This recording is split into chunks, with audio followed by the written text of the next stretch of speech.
What's up? This will start in any moment now. So, before we get into this Xbox Game Showcase Extended, I just want to give my quick thoughts on the Xbox and Bethesda Games Showcase that was held just a few days ago. I thought it was good. Obviously, like any E3 presentation, it dragged on with all those third-party titles that I don't care about. But other than that, I think it was fine. They did show a good variety of games. And overall, this year at E3 was okay. I mean, I did not really enjoy uh, Ubisoft's press conference, but I did enjoy Xbox, and I also enjoyed Nintendo's presentation. It's sad I was not able to do a live stream on Nintendo Showcase, but I was busy then, so yeah.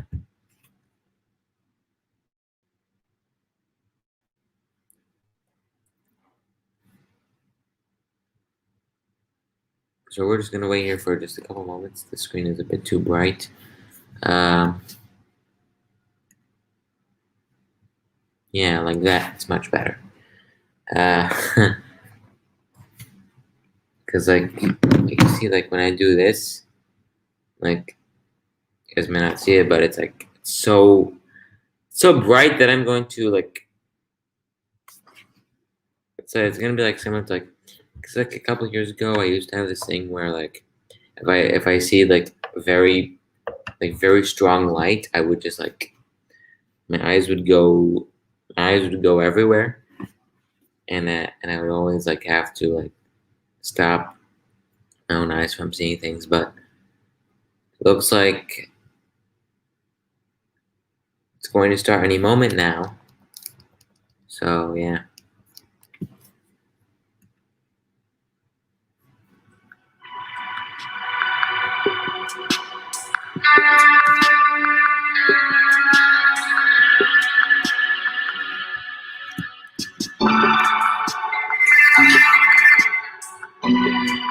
Alright, so we're ready to roll. So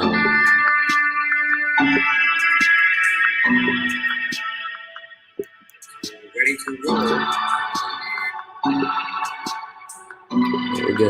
We're good. I always have this thing, because this thing, like, it does not provide good quality audio. I wish that one day, like, computer audio on a Mac would not have to be so uncompromised. So, there's that.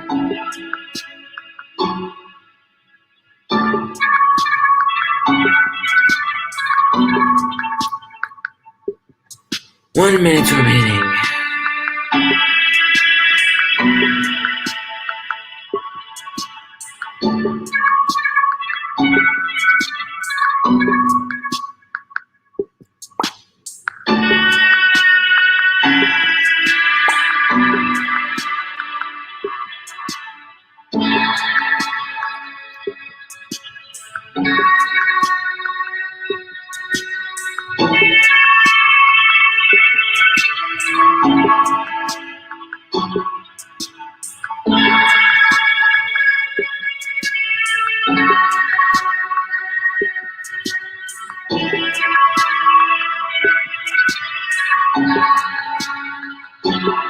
Here we go.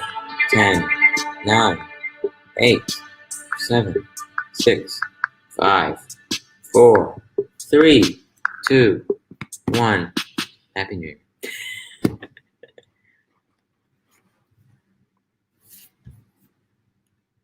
Now let me put this full screen. Yeah, same beginning as the previous Xbox presentation. The Outer Worlds 2. Yeah, this was shown in the.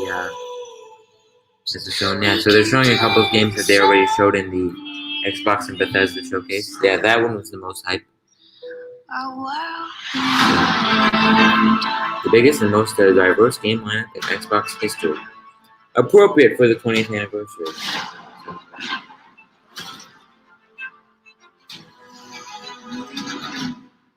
Bring me that horizon. If we can imagine what's in we can find slow down. I'm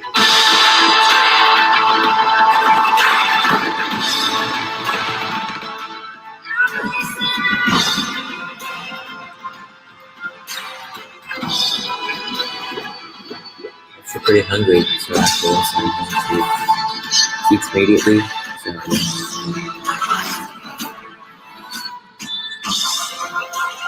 I have to mention the exclusivity.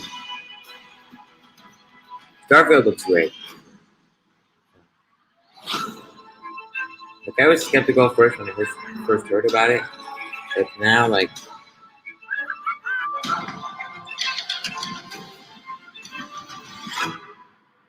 a new generation of gaming nerds. And they're just similar crowds. Most of them I'm excited to play.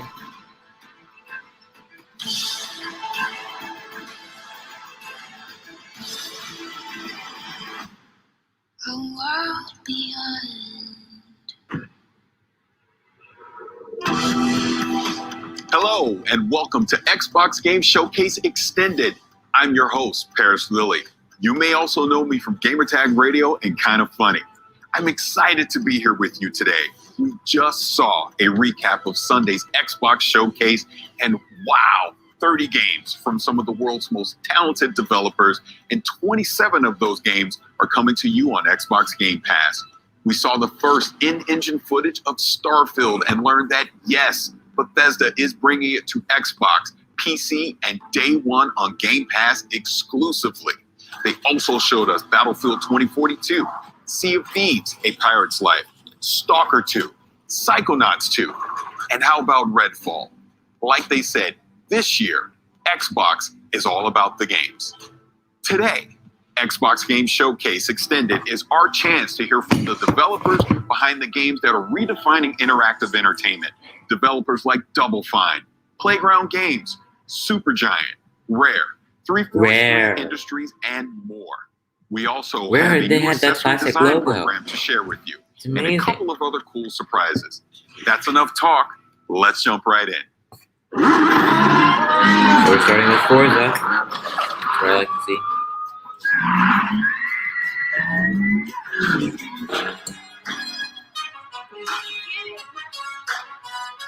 You can get it. You can see it for yourselves. Forza Horizon 5 looks phenomenal. It and sure here does. with us today, all the way from the UK, is Mike Brown from Playground Games. Mike, thanks so much for joining us. Hey, great to be here. Now, Mike, Forza Horizon has taken driving fans to Colorado, France, Italy, Australia, and the UK. How did you decide on Mexico for Forza Horizon 5? Yeah, so we knew right from the start that we wanted it to be the largest Horizon yet. But it's not far down the path from that you realize you don't want to go big if it's just going to be more of the same. So we also knew that it needs to be the most contrasting, most diverse open world we'd ever built. And then when you start to look at Mexico, it really is like the whole world in one country. It's got snowy peaks, tropical jungles, epic canyons, amazing beaches, beautiful architecture, incredible historic cities, but also modern cities as well. It really has everything. And then you add in the culture, the music, the artwork, the people, the history, and there really is no more exciting location for the Horizon Festival. Now that we're in Mexico, what are some of the authentic elements that we can expect in the game? Yeah, totally. So we've got the largest and most diverse world we've ever built. And as I mentioned just a moment ago, something that really excited us about Mexico is the culture. So we've worked with creatives from all across Mexico. We've had Mexican artists produce beautiful mural artwork that you'll find on the walls around the game. We've worked with Mexican music acts to produce original compositions for the game. We've worked with Mexican scriptwriters and actors so that all of those Mexican voices you hear in the game will sound really authentic. And perhaps not as obvious, but the other thing that is super authentic is all of our light data and skies. So we had a team out in Mexico with our 12K HDR sky capture rig. We captured more than 400 hours of sky data, and then we recreate that in game. So all of the lights, the shadows, the color information, all of it is recreated in game based on real light Next thing you know, video games are going to be like real life. Everything you're seeing there just has that real authenticity. It's just like going outside. Of reality. The sky is the same. We got a peek at Event Lab. Now, what can you tell us about that? Like if video games Yeah, so do Event look Lab is exactly a like really real life, exciting new I'm suite going of to be tools that will legitimately allow pissed. people in the community to create whatever they can imagine, really. If we look at the video right now, all of this that we see has been built using that Event Lab tool set. And I love the this bowling mode. pins that have been placed. This mode So looks someone's fun. gone, they've placed those, and then they've created rules that touch on them as well. So as we see, every time they're hitting them, a rule has been set up such that it gives players points. And then also in that clip, you can see that everyone else in that multiplayer session is hitting bowling pins as well, and all of that is adding into a collective team score. The rules could have easily been set up so that it wasn't a team score, that it was I can see it competitive. now. All of that 12K. creative freedom is open to players. It's It's been as, like, as a game what, designer, 2 years I think since it's the 2K feature that I'm hit most the- excited not about 2K. in Forza 8K Horizon hit the 5. market. And I would say, as a gamer, it's a feature I'm definitely excited about because this really is going to open up some unique features between me and my friends. Now, with the power of the Xbox Series X and the S, what are some of the new technical features that we can expect? Higher graphics, So real life like in graphics, Forza and a story. Vista, we're really able to turn up everything, ramp everything on, turn on ray tracing, and we have the cars looking more realistic than they ever have before. See, Unparalleled I told you, detail. realistic But that things. detail, it does apply Realism to the is rest of the what world as everyone well. wants now. During the Xbox E3 showcase Why the other care day, about I having fun in mentioned a we video modeled game the detail and when everything, a right down video to the game is individual real? needles on And the that Choya and that cactus. transformation is really That cool, was though. just the plants that happened to be closest to the camera at that point. That If I'm level able of to detail play is applied Forza to Horizon everything that 5 you see. And thanks to the as power my of the first Xbox Forza Series consoles, experience, I it's not just definitely things will that are do right that. in front of the camera as well. This We've looks really like been the able to push biggest out all of Forza the LODs and the yet. draw distance and everything so that everything in the scene is full of that detail. And then, as I mentioned I earlier, told we you guys capture that last light year data that I from wanted to Mexico, play so the you get this realistic Forza lighting, Motorsport shadows, 8. AO, all of it comes So, together yeah. to create a scene that just looks real. Forza is Now, like, Mike, when can the world expect to play Forza Horizon 5? Sure. So we're launching this holiday November on the 9th. Xbox Series consoles, the Xbox One consoles. We're on PC, on both the Windows 10 Store and Steam. Of course, we're in Game Pass and Game Pass Ultimate. And you can play us on your Android device with Xbox Cloud Gaming.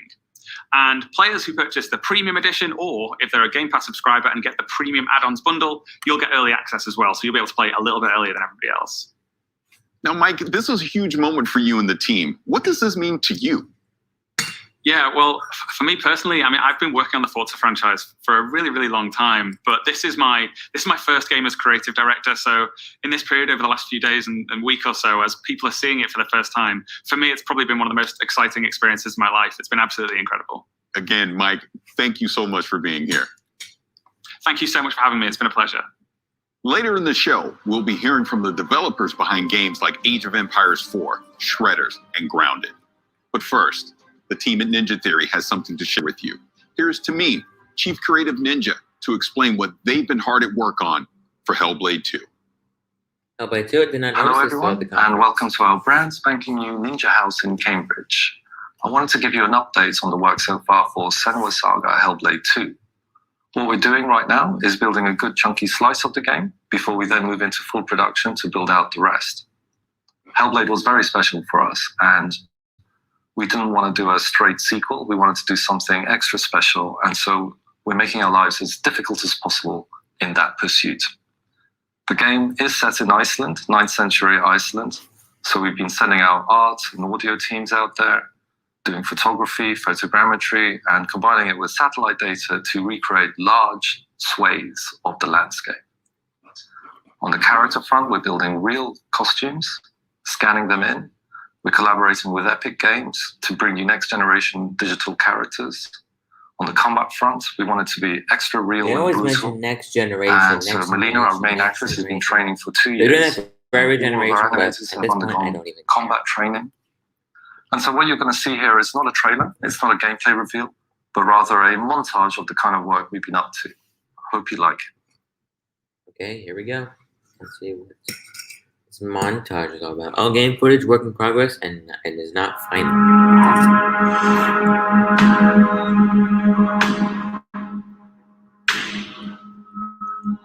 Don't get yourself CinemaScope.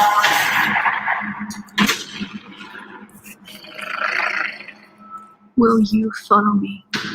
You have a better chance of winning me over if you use CinemaScope. CinemaScope is it's the future. By sea, by land,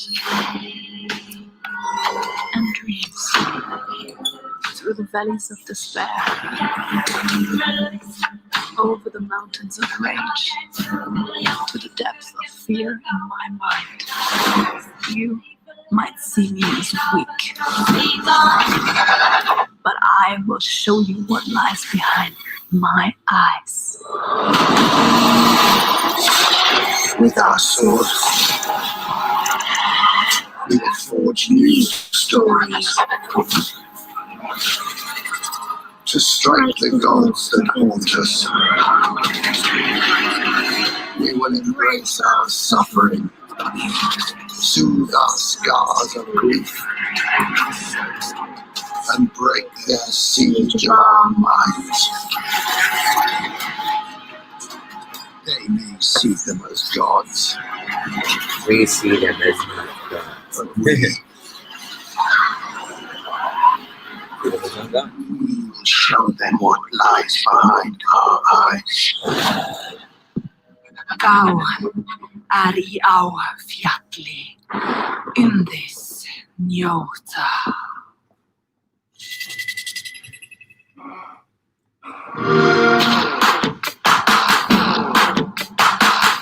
Oh, wow.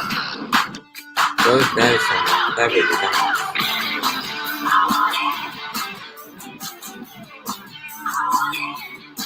Yeah, I was gonna say like that.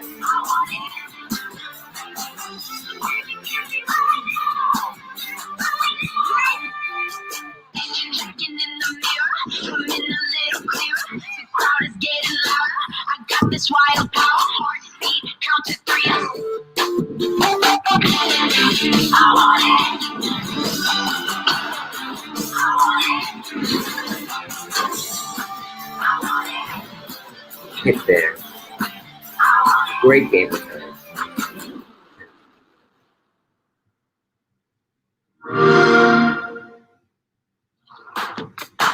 And that is Xbox Design Lab. And here to tell us more about Xbox Design Lab is Naveen Kumar. Naveen, thank you so much for joining us. Thanks, Paris. So, what is Xbox Design Lab? Design Lab is a controller customization service on Xbox.com where you can choose nearly any color combination you want for your controller and really make it yours. They did it in the Xbox You One. can design a controller based and off your now they're doing favorite the Xbox video game Series S character, and your X. favorite sports team, or This whatever is inspires you. almost You can think of unnecessary Design to Lab hear. as your own personal design studio.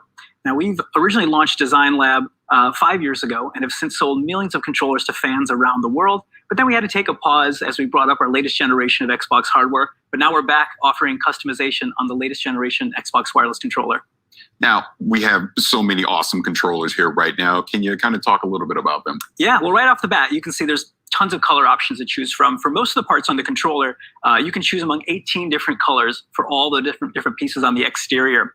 3 of those colors are brand new to Design Lab. We have Shock Blue, Pulse Red, and my personal favorite, the Electric Volt color. Most of the colors include post-consumer recycled resins in them. So there's a portion of things that are ground up, like automotive headlights, recycled water bottle jugs, things that make the controller more eco-friendly. We also have new button options for the ABXY button set and the View Menu Share, including a really cool button option for ABXY that's a throwback to the original Xbox 360 controller. So you got to check that out. And yeah, this is just the beginning. We're excited to introduce more customization options over time. Now, 2 of these controllers were inspired by games. Can you talk about that? Yeah, so there's a blue and green and purple one that's inspired by Psychonauts 2. We just love the key art for that one, so we work with our partners to develop a controller to help bring that to life. And there's also one that's inspired by Grounded and the Aphid character from that game. We had a lot of fun in designing that as well, as the controller kind of looks like an Aphid if you look at it from the right angles. Now, I created my own controller. I'm going to pick it up now. I'm a huge Los Angeles Lakers fan. World champion Los Angeles Lakers. And my design was inspired by that. So I went with the yellow on the front. I went with the purple on the back. Over-exaggeration, but the I Lakers designed the win every buttons kind single of with game. the black accent along with the shoulders and the triggers. But I also did an inscription on it. And my inscription says, Ka can't cook. And that is inspired by my good friend, Khalif Adams. He does a fantastic show called Spawn on Me, but he's a terrible cook. So I want to make sure that every time I pick up a controller to play on Xbox, I'm reminded how terrible of a cook he is and to avoid it at all costs. But enough of terrible cooking. Let's talk about something that you designed. Yeah, I designed this controller right in front of me here. Again, on my favorite color, this electric volt. I just love the way that the midnight blue accents pop against it.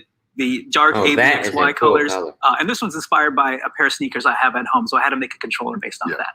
That's awesome. Now, one last thing. When can fans expect to start designing their own Xbox controllers? They can start today by visiting xbox.com/Xbox Design Lab. There's tons of inspirations to choose from. Customization is really fun. And we're shipping controllers to US, Canada, and most Western European countries. And these make great gifts, whether it's for yourself or that special gamer in your life. That is fantastic. Naveen, thank you so much for being here. Thanks, Ferris. Later in the show, World's Edge will give us a deeper look at Age of Empires 4. But first, Tim Schafer is giving us a closer look at Psychonauts 2. Hi, everybody. I'm Tim Schafer from Double Fine Productions here today to take Empires 4. But first, Tim Schafer is giving us a closer look at Psychonauts 2. Hi, everybody. I'm Tim Schafer from Double Fine Productions here today to take a deeper look he appeared in the Psychonauts 2. Psychonauts 2 is an action-adventure game starring Rasputin, Xbox like, hey, we got Double powerful Fine. young psychic, also a trained acrobat, who ran away from his circus home to join the Psychonauts and expand and explore his psychic abilities. One of Raz's most important psychic abilities is that of astral projection, which allows him to project his psyche into someone else's mind and see their mental landscape made real. He can help them wrestle with their inner demons and fight their actual nightmares in person, which means that the levels in the game are actually brains. And Psychonauts 2 has even more brains than the first game. One of the first brains you'll get to visit is that of Caligosto Lobato. Now, Dr. Lobato was actually a villain in the first game, but after Raz fought him, they kind of became friends. He actually has a piece of information that Raz wants, which is who kidnapped Truman Zanotto. And Dr. Lobato wants to tell you, but he can't because of something going on deep in his unconscious mind.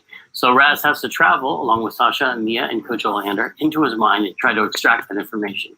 And there's a lot of forces at work inside Lobato's mind, maybe put there by someone else, who are trying to stop you, including some of the enemies that you might recognize from the first Psychonauts game, including the censors, entities designed to stamp out thoughts that don't belong in someone's mind, including Raz, who doesn't belong here. They also see a lot of new enemies, such as doubts and regrets. Lobato's mind is plagued with doubts and regrets, and they're very dangerous for Raz. Did I mention there's a lot of teeth? Have I mentioned there's a lot of teeth? There's a lot of teeth. He's an amateur dentist. He doesn't know a lot about teeth, but he really, really likes them. Luckily, to fight all these enemies, Raz will have his psychic powers, including his powerful psychic punch, where he has these hands that extend psychically from his body into a powerful melee combo. He also has his psychic blast, where he can shoot a powerful energy beam out of his brain. Raz also has the ability of pyrokinesis. It's always handy to be able to burn things with your mind. And levitation. Raz can use his own thoughts, his own thought bubble over his head as a balloon to float around or ride around on to get somewhere really quickly. So with these new powers, Raz can fight all these new enemies and hopefully find out who kidnapped Truman Zanotto. Now, while Truman's been kidnapped, the person running the Psychonauts is Hollis Forsythe, the second head of the Psychonauts. Hollis is also the head of the intern program, which is what Raz has joined now that he's become part of the Psychonauts. And he is invited into Hollis's brain for instruction. Hollis is teaching him a new psychic ability called mental connection, where you can see two thoughts in someone's mind and connect them, sometimes creating new thoughts, making new things happen. While Raz is training in mental connection inside of Hollis's mental classroom, he experiments a little too far and accidentally, maybe slightly on purpose, creates a lot of interesting gambling inside of Hollis's mind because he wants to go on the mission to the Lady Electopus Casino. Unfortunately, this connection leads to more connections, and eventually the whole thing gets out of Raz's control, and Hollis gets way too interested in gambling. And Raz has to go back into her mind, where he finds out that her memories of medical school and where she studied neurology have been corrupted. He's basically by this describing the gambling entire interest, and game. it becomes a casino hospital. And Raz has to actually go in there and engage with all these gambling machines in order to shut it down and return Hollis's mind back to normal. And she's gonna be really mad. Inside Hollis's mind, you'll see bigger, tougher sensors that have turned into bouncers inside the casino, and also a new enemy called Bad Idea. Bad Ideas spawn actual nasty-looking light bulbs over now their they're head that getting away from become the dangerously store. explosive and It's blow like up Raz's face. there was like describing the Now, entire story headquarters. there. One of the things that happens in Psychonauts 2 that's most exciting to Raz is that he gets to visit the headquarters of the Psychonauts themselves, which is called the Mother Lobe. This is the center for all Psychonauts activity, and Raz gets to see his old friends Sasha and Mia, who were counselors at summer camp in the first game, He now gets to see where they work. He gets to see their offices. He gets to see their labs. He gets to see their coworkers, other agents in the field, but also he gets to see the admin and maintenance staff as they go about their business and hang out in the cafeteria, and sort of the everyday happenings of what appears to be normal in the Psychonauts world. There are a lot of little hidden pathways and treasures around the base that he can find, side quests and scavenger hunts and things that you might recognize from the first game. There's a lot of characters to meet, a lot of fun things to discover, a lot of secrets about the Psychonauts themselves, and the lore of the founding of the Psychonauts, including the Psychic Six, who were seen on stumps around the campfire in the first game, but now we get to go much deeper into the story of how they played a part in the founding of the Psychonauts, how they were brought together and recruited by Ford Cruller and turned into this amazing international espionage force. One of the things that was so important about the first game was exploring this natural environment around the summer camp, all the little hidden paths and caves where Raz's adventures took place. And so in the second game, we've expanded on that. There's an even bigger natural environment, multiple natural environments around the headquarters that you can explore. There's a quarry outside the Mother Lobe, which is where they dug out these massive deposits of titanium. Titanium, this psychoreactive mineral that amplifies and changes psychic powers. There's lots of secrets around the quarry, lots of abandoned mines and caves and things to explore. And next door to the quarry is an abandoned roadside attraction called the Questionable Area, a sort of power vortex of strange happenings, which is also caused by the titanium deposits in the area. Water flows uphill. Animals behave strangely. There's caves dedicated to the mystery of the Sasclops, which is a giant one-eyed being that might have existed and might not have. Here in the questionable area, Raz's family is camped out, his entire family, as if to embarrass him in front of his new Psychonauts friends. His family has showed up and they want him back in the circus. It turns out some of his family members, including his own father, have a little bit of psychic power themselves, and they'll be exploring that in Psychonauts 2. And you'll get to find out who put this curse on Raz's family to die in water. The Quados have been cursed by a mysterious character to all die in water, and this manifests itself in the form of the Hand of Galokio, which is this hand that comes out of the water, which is really just Raz's psychic construct. Raz is so afraid of water because of the curse put on his family that every time he comes near water, this creepy hand comes out and tries to grab him and pull him under, which is all happening inside of Raz's head. In Psychonauts 2, you'll get to find out who put this curse on Raz's family, where it came from, and what he can do about it. The story you uncover about the curse put on Raz's family links back into the story of the foundation of the Psychonauts, and Raz finds out that his family and the Psychonauts family are actually more intertwined than he believed. So there's a lot of mystery to discover for the player and Raz and his family and his friends as they explore the connections between his family and the Psychonauts and what it all has to do with Maligula. Maligula is one of the first villains the Psychonauts ever fought. She's a powerful psychic, and she's a mass murderer, and she's been believed to be dead for many years. But there's a lot of unknown things going on behind the scenes, and a lot of mysteries, and a lot of plots for the player to uncover in Psychonauts 2. So that's it. Thanks for taking this deeper look into Psychonauts 2 with me. The game is coming out August 25th. Oh, wow. And you can pre-order now. So I'll stop talking so you can go and do that. Thanks for watching.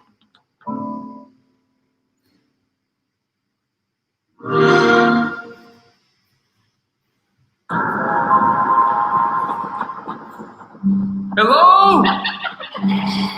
What is this? Tessa! Leo! Lance! John! Thanks. No problem. Stick together and let's do this. Is this a disco? This I do not like. Hit your pulse. This is not good. Not good.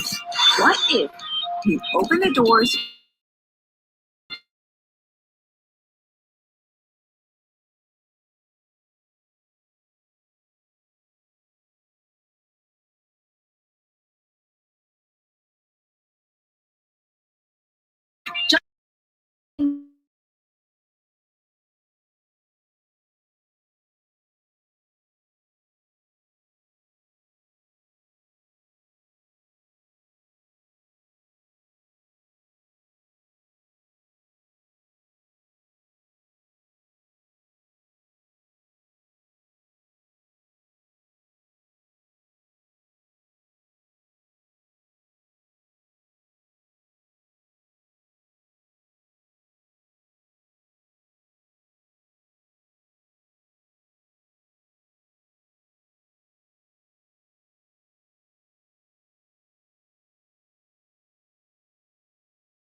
you're doing it in a positive, uplifting way. Yeah, after the pandemic, I don't think I could go back to Hi, a dreary post-apocalyptic Kilua. world. I need something How's uplifting, Zoldyck? and so How we you wanted doing? to deliver that. That's awesome. Now, talk to me about the gameplay. You've said that there's an infinite replayability to this. So how does that factor in? Yeah, so this 4-player co-op is you're playing with your friends, and what we want to do is make sure that it's different every time you're playing it. And so we have a lot of different systems that do that, but underneath it all is the idea of the AI driver. The AI driver is driving everything that's happening in the game with items, where they're placed, what's happening with the creatures, what's happening with your health kits, your perks. All of those systems are driven off of that. And so what that means is, as you're playing, not only do you have those, hey, this last time we played this, there was nothing here, and this time we're being overwhelmed. Yeah. And then you also have those peaks and valleys so that you have some downtime and then you have some really big uptime in it, or a lot of combat happening in it. We're also monitoring how people are playing. So if you're first time playing and your team isn't doing very well, we'll put health kits right on the main path for you to find. And then if you don't find them at first, we'll spawn a couple more later. If you're really good, if you're really killing it, well, we might not put anything on the main path. And so if you want to go find your perks, or if you want to go find new weapons, you have to go off that main path and go search for that. And it makes the game just a little bit harder, but in a way more interesting way than just saying, hey, let's double the health of all the enemies. Right. And then we do something of, we actually look from session to session as well. So if you play with the same 3 friends every week, you guys have been killing it for 10 weeks in a row, well, let's mix it up for you. Let's just throw something crazy at you that you've never seen before, and 1 million aliens. We can do that because normally when you do difficulty, you've got to be here because you don't know what happened.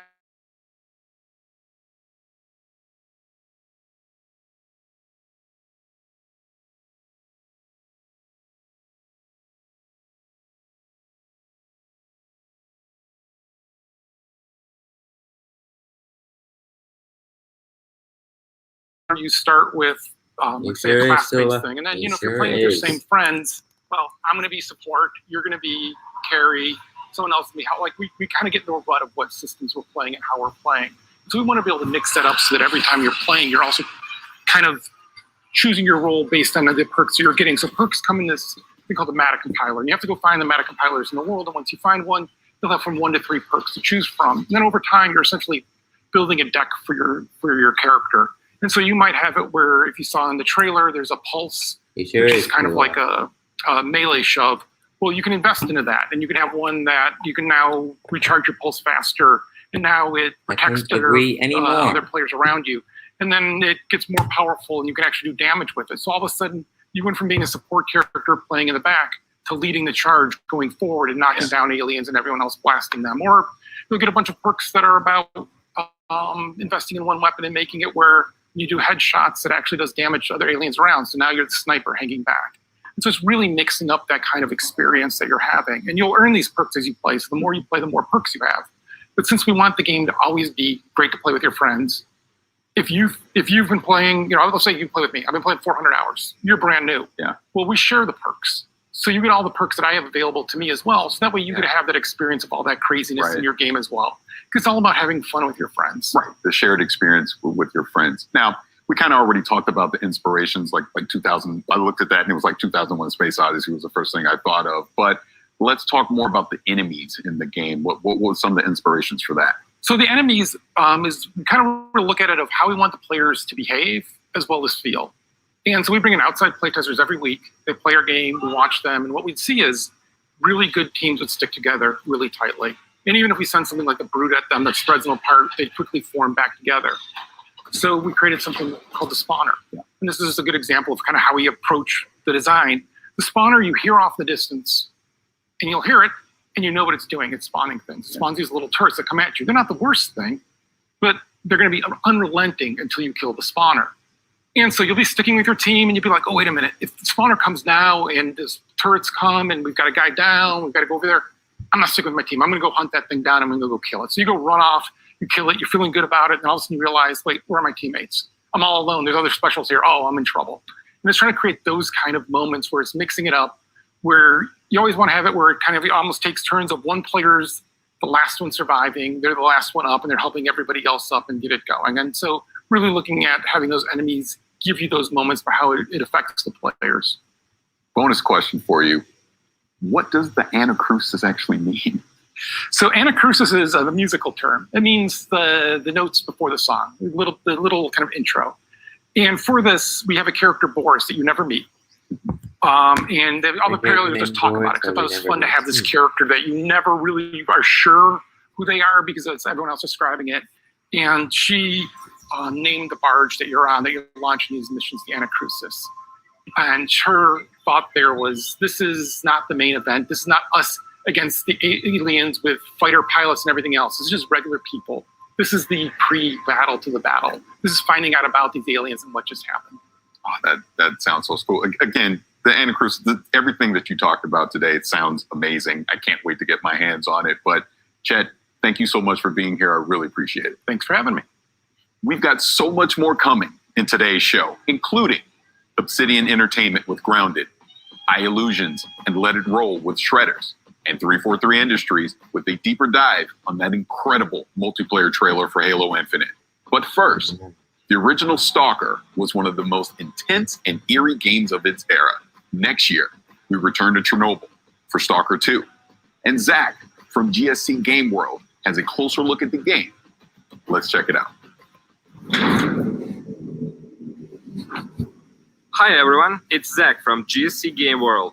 It has been several days since the gameplay reveal of Stalker 2. Our game now has a subtitle, Heart of Chernobyl, and a release date of April 28, 2022. By the way, the pre-orders are open for both PC and Xbox. You're obviously here willing to learn more, so here are several details about Stalker 2, Heart of Chernobyl you probably didn't know yet. So let's dive a little bit deeper in our trailer. This section of the trailer is a bandit's gunfight on the chemical plant. You can see the actual in-game animations of picking up the weapons and installing modifications on the go. The thing is, you can notice the teaser of a new faction. We are not showing the exact moment right now because we wonder if you can discover it yourself. Or you may actually recognize the exact location on the swamps. If you played Stalker,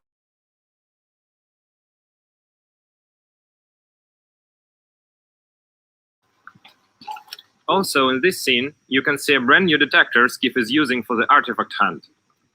Because of its form, it's called Gilka, which actually means a branch in the Ukrainian.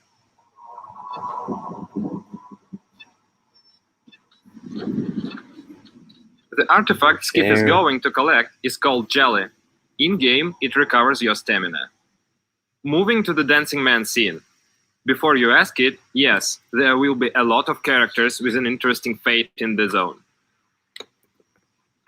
His hideout is located in Chernobyl too. That's a town not so far from Pripyat you have seen in the gameplay teaser.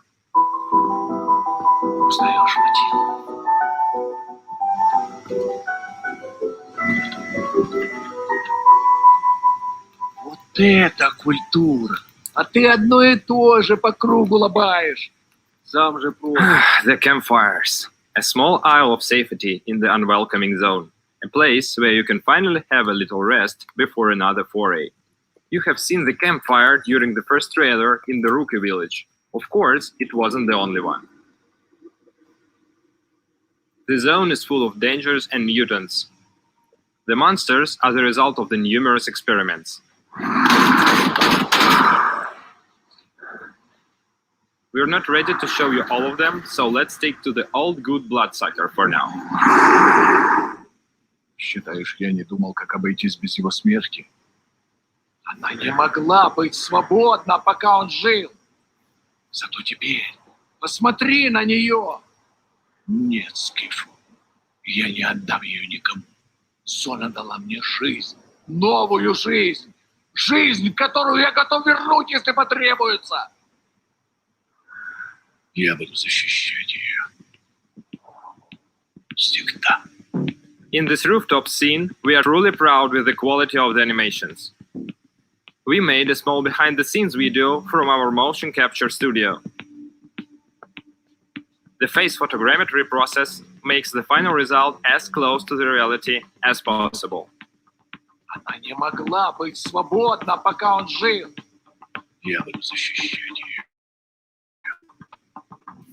Всегда.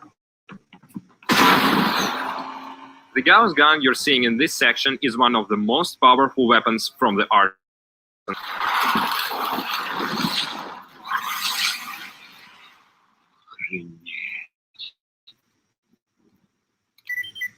Похоже, пора. Moving to the final man at the end of the trailer is Sergei Grigorovich, the creator of the Stalker series. Thanks for joining us today. We can't wait for the moment when the time comes to enter the zone on April 28, 2022. As you just saw, Stalker 2 is shaping up to be something special, and I can't wait to play it next year when it comes to Xbox, PC, and Game Pass on day one. On Sunday, we saw the trailer for A Plague Tale Requiem, the sequel to the award-winning A Plague Tale Innocence. And for those of you who are fans of the original, we've got some good news for you too. Please, I don't want to see Mommy. Where is he?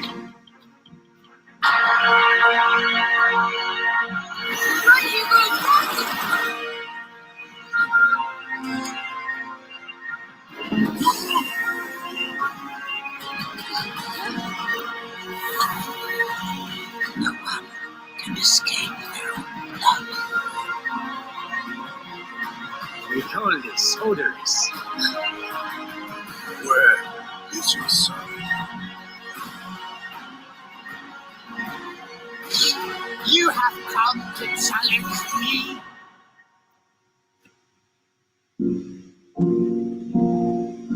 A Plague Tale. I don't know why this is important. If history was in your hands, I don't know why what would movies you and put the show in a game conference, but okay.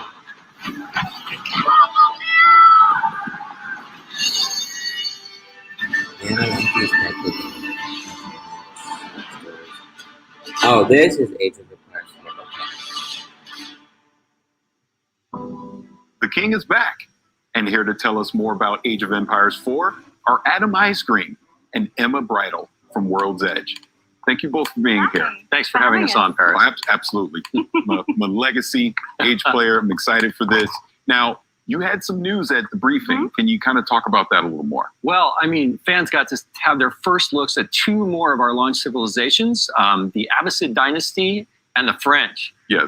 And they bring a lot to the table, totally different ways to play.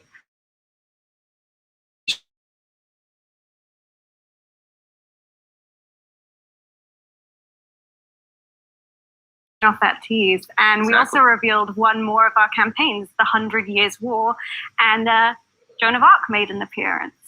We also announced that the game is coming October 28th, and it's coming to Windows Store, Steam, and of course Game Pass for PC. Now, earlier you mentioned the two civilizations, the Abbasid Dynasty and the French. Can you kind of go into detail about that? Sure.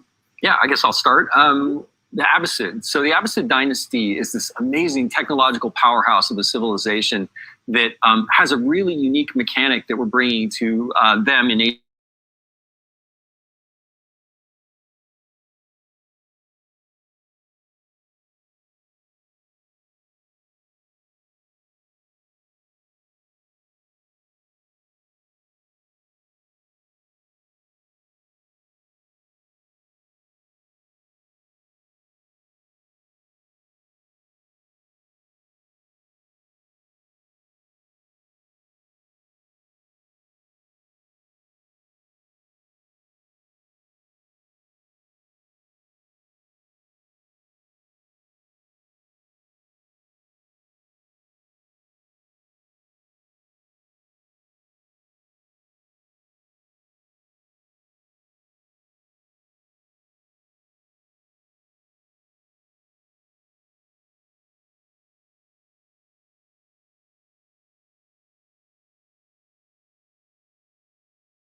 Centene. We wanted our community and our players to have a seat at the table for development. Sincerely We're making the game for apologize them.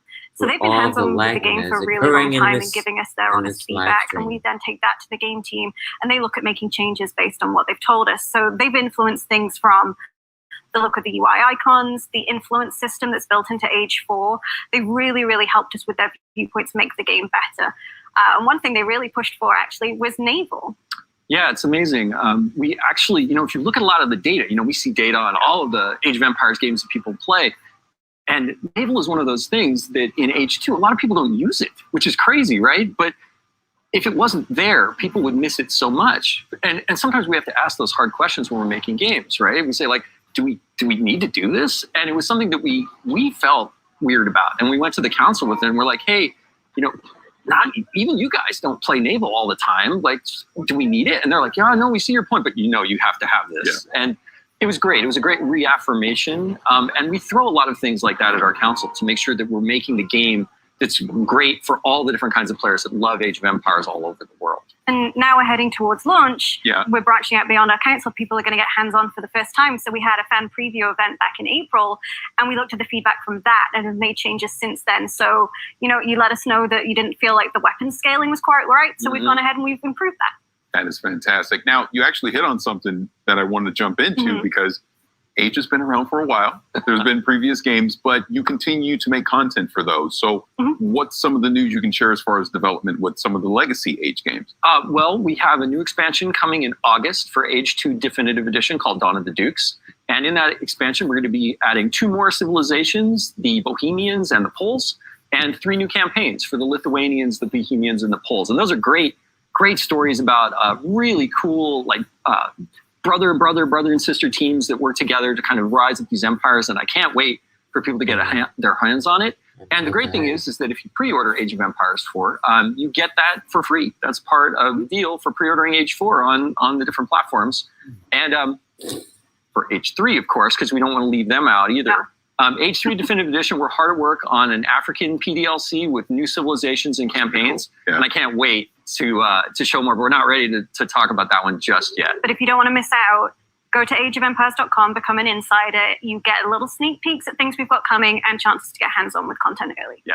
Now, shifting us back to the present in Age 4, what's some of the things people can expect as we lead up to launch? Well, we've got a bit of an exclusive for you today. So we're going to name our remaining launch civs and our remaining launch campaigns. We're not going to show them just yet. That'll come closer to launch. But our 2 remaining civilizations are the Holy Roman Empire and the Rus. And the names of our 2 remaining campaigns are the Rise of Moscow and the Mongol Empire. Oh, that sounds fantastic. Please. No, I was just going to say I'm so excited. I get all gushing about things like this. You're going to have to wait a little more to get information and see more detail on those civilizations and campaigns. But we've also got, a ton of stuff planned. We have a beta that's going to be coming up. So, you can go to ageofempires.com to sign up be an insider to get in our beta and get a chance to actually get hands-on with the game. And then, of course, again, we're launching October 28th. Yep. How long to wait? On Steam, on Windows 10, and on Game Pass for PC. So it should be great any way you want to play. We're just really excited. That is great. And I'm sure Age fans all around the world are really looking forward to that. So again, Adam, Emma, thank you so much for being here. Thanks for having us on. No, thank you. Massive battles across land, air, and sea have been a hallmark of the Battlefield series from the beginning. In this next video, design director Daniel Berlin will tell us more about what DICE can do when it brings all-out warfare to the world's most powerful console. Incoming fire! This is Battlefield 2042. I don't know what's wrong. The thing that will really excite players is the introduction of all this cutting-edge technology that we're just infusing into the sandbox. I think just having the comeback of the helicopter on the battlefield, it just introduces a whole new layer to the sandbox. It just gives players so much more tools that makes it more Battlefield than it's been in a very long time. We really enable our players to be really, really creative with the tools we give them. And that's what Battlefield is kind of all about. being in a massive open war setting and being able to say like, hey, there's a problem over there, go solve it. And the players actually choose how they want to solve that problem. And through that process, create their own battlefield moments. So in 2042, you will experience 3 really distinct experiences. The one we're talking about right now, we're talking about today, is the experience that we call the all-out warfare experience. Now, this is the place you go in 2042 when you want to have those classic battlefield experiences, this massive war where it's, air, land, and sea, you're just coming together in these massive battles. But we've actually made a distinction between 2 separate experiences within the all-out warfare experience, and that's Conquest, which is very much a staple for our franchise. It's something that our fans know and love, and we're just taking the Conquest experience to the max this time around. Conquest is all about the freedom, the access to the sandbox, being able to choose where you fight, how you fight, where you want to go. But it's also experience that will allow players to kind of choose their own pacing. And there's moments in Conquest where it's complete chaos. When a lot of players they just converge on a single point and the chaos goes up to the maximum. But there's also moments within Conquest where, you've just had that big battle. And now you won that battle. You go like, okay, you bring up your map and you have a conversation with your friends. And you say like, okay, where do we want to go next? Oh, we need to go over there to that state. Okay, how do we get there? Oh, let's call in a vehicle. And a vehicle, you can call it in wherever you want. And then your friends, you hop into the transport vehicle and you go across the map and you go to a new location where there's a new fight. So Conquest is just that full freedom to the sandbox. And right next to that lives the other experience within All Out Warfare, which is Breakthrough. And this is a significantly more guided experience. It takes you on a journey throughout the entire map. And in Breakthrough, there's an attacker and there's a defender team.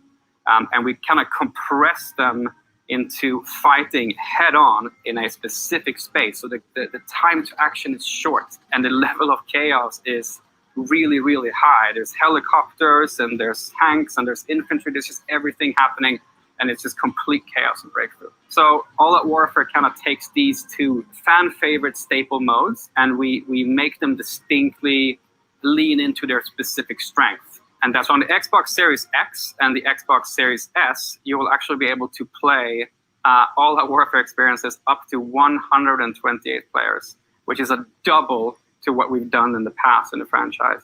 And this is really, you can have those moments when you're playing 2042, when you're sitting in the helicopter and you look down and you just see this, sea of tanks, soldiers, infantry, helicopters, fighter jets just moving in unison. And you kind of get this feeling that you're part of something bigger, like a really, really massive army. And that's the strength of the massive play spaces that we're building. And we're able to really make this play really well. We've altered our way of handling level design.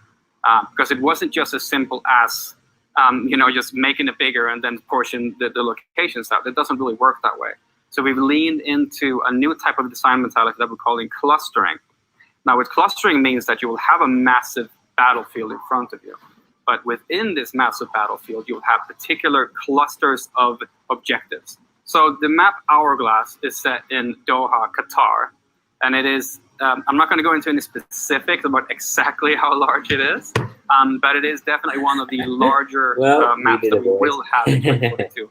It's one of my favorite maps personally because it has some really, really cool, distinct locations within it.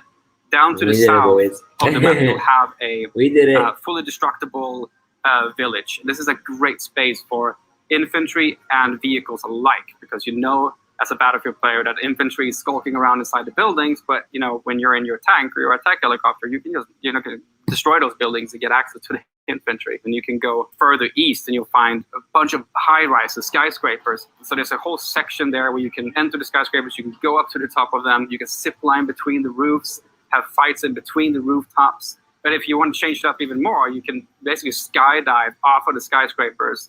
And if you're playing a particular specialist that has access to a wingsuit, you can actually glide across the entire map space and get yourself all the way over to the stadium, which is on the east side of the map. And the stadium itself, it's a place you go when you really want to just take out your shotgun and have some close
pre-scripted. In our game, they just happen, and they happen differently every single time because it's players controlling what's happening around you. That's something that you only get in Battlefield. That's why I love Battlefield so much. Like one of the places dark, it's already doable.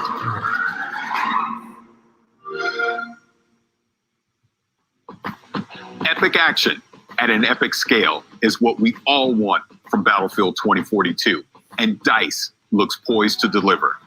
During the showcase on Sunday, we announced an exciting collaboration between Rare, Xbox, and Disney. With Sea of Thieves, A Pirate's Life, a free update which brings Captain Jack Sparrow and his crew sailing into the Sea of Thieves. Today, we're premiering a brand new trailer showing some of the gameplay you'll experience when you team up with Jack Sparrow for this all-new adventure. I can't wait to be a part of this crew. Let's take a look. You will always remember this is the day your crew was joined by Captain Jack Sparrow. To the Sea of Thieves. Quick as you like. Chop, chop. It's time to bridge the worlds and take our rightful places as lords of the sea. Now we have awoken and we are hungry. Perhaps they'll take me on the grand tour of the fallen king. I was starting to think you'd taken a tumble. Not everyone's as steady on their feet as I am. This is the first place I've found where everyone appreciates my uniqueness.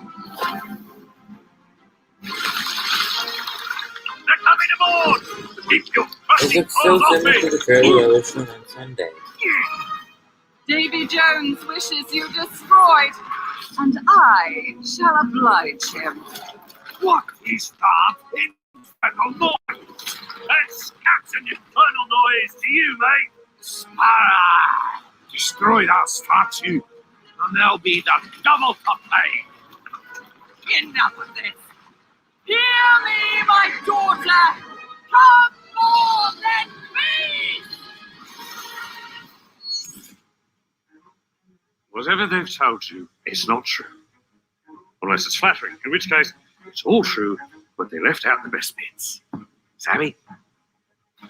June Hey 22nd. everyone, Joni, executive producer on Sea of Thieves here. So we've shown you the cinematic trailer, we've shown the gameplay trailer, but there's still more to come. So on Sunday at 11 a.m. Pacific, 2 p.m. Eastern, 7 p.m. UK, and 8 p.m. in Europe, we have the Sea of Thieves: A Pirate's Life showcase. So this is a real deep dive just into all of the details behind this collaboration with Disney. How did we bring Jack Sparrow into our world? How do we capture his humor and his charm and all of the kind of characters that are coming in as a part of this? You're going to get a first look at a couple of tales and actual gameplay of those. You're going to get some behind-the-scenes interviews with our development team, and also just to chat with us, with Disney, just about how this collaboration came to be. So it's going to be amazing. I hope everybody tunes in. So we'll see you on Sunday. You won't see me on Sunday. I'm not live streaming. Live stream real time. Okay, what is this?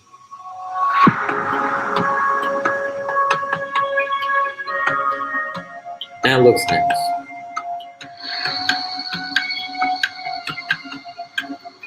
And there's that plane that's going around.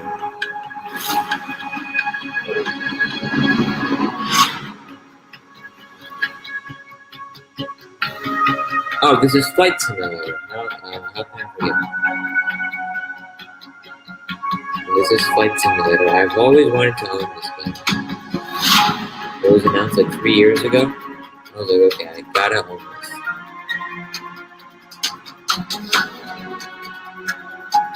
Pretty sure the aviation people. Oh, you could drive a. You get to fly a Boeing 747.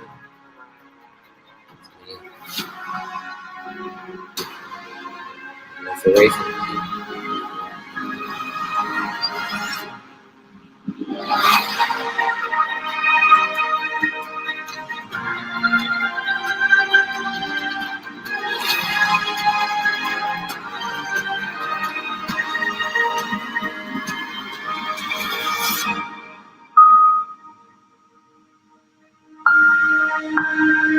That island was beautiful.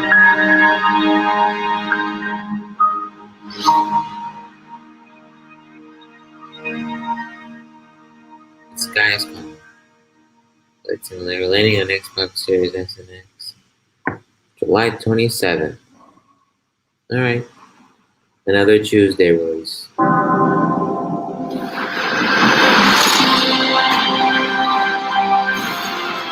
is this? Second, I thought this was like an expansion to Flight Simulator where you can fly. That's on the aircraft here.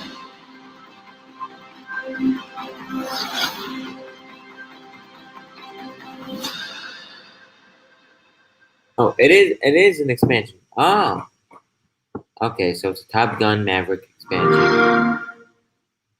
Again, why does a movie need to be I'm ready mentioned? for the danger zone.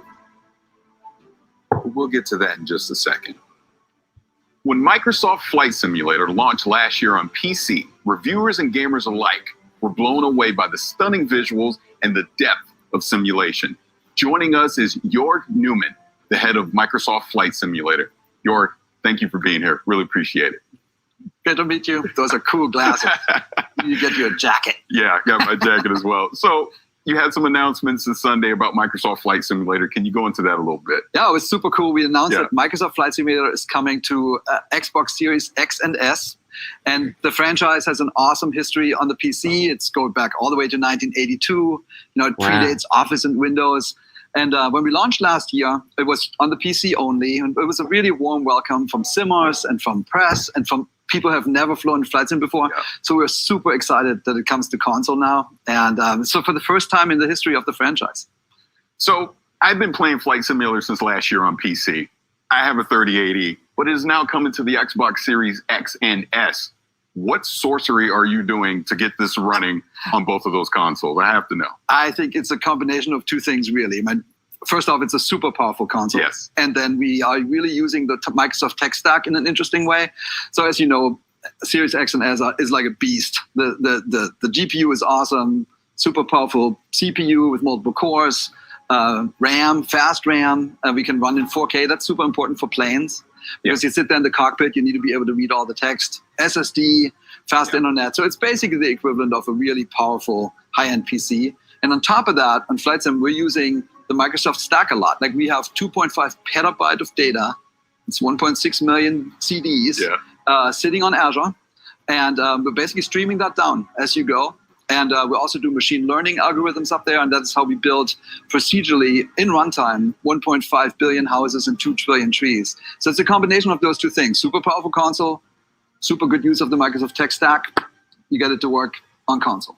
That is fantastic. Now, with Xbox Game Pass and with it coming to console, you're going to expose Flight Simulator to a lot of new gamers, right? So what are some of the things that you're going to do to make it more accessible to a wider audience? So you're exactly right. We had a little bit of that last year when we launched because we knew the flight simmers, that's their hobby. They came in, they know everything about aviation, they know exactly what to do. But we had a lot of people come in to Xbox Game Pass on PC and basically tried for the first time. So even on the PC launch, we did a bunch of work on onboarding with tutorials. We gave some assistances, but now for this Xbox version, we're actually doing a ton more. And I actually brought you a little video. Yeah. And so there's 5 things we did. The first thing, if you're becoming a pilot, the first thing you do is you do a discovery flight.